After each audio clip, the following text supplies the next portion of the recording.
A sense of shock sinks in across South Florida as students, teachers, parents, and law enforcement cope with Wednesday's shooting rampage. The reaction stretches all the way to Montana, where Governor Steve Bullock ordered flags lowered to half-staff to honor the 17 people killed. This as the 19-year-old suspect is held without bond on suicide watch. A police booking report says suspected gunman Nikolas Cruz has confessed details of this mass shooting. The survivors doing their best to comfort one another and make some sort of sense of the tragedy. CBS's Kenneth Craig is in Parkland, Florida to show us how the mass shooting unfolded.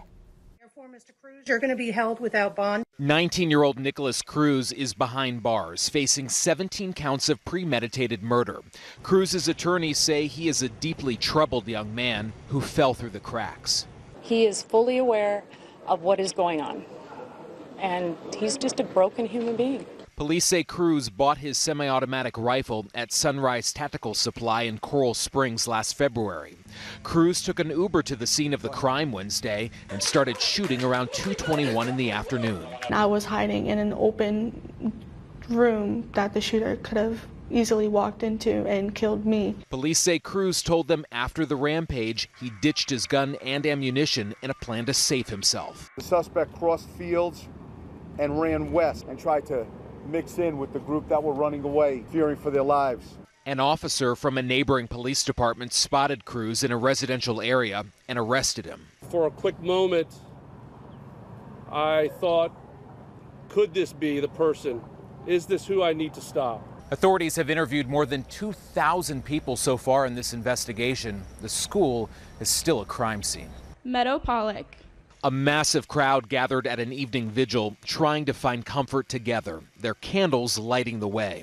It was one of several vigils Thursday where some students remarked that this tragedy was preventable. It's an American problem that school shootings are happening. A problem that's now rocked another American community reeling with grief. Kenneth Craig, CBS News, Parkland, Florida. And many of the 18 people who were wounded in the shooting are still hospitalized tonight. Montana's congressional delegation reacting to the news in Florida and the many difficult conversations going on across the country. Senior Senator Jon Tester says, quote, "Our schools should be safe places for our kids, not tragic halls of violence. We have a mental health crisis in this country," he says, and Congress must take action to get folks the help they need so we can better prevent these mass shootings. Senator Steve Daines says, quote, "We must remember that any individual who's intent on harming others will do so regardless of what laws are in place. I believe it is critical we discuss how we prevent these events from happening." The senator went on to say he does not support any proposals that would undermine Second Amendment rights. And Montana Congressman Greg Gianforte says, quote, "Officials at every level of government must work together to ensure troubled individuals can be addressed before their behavior can escalate into such an unthinkable tragedy."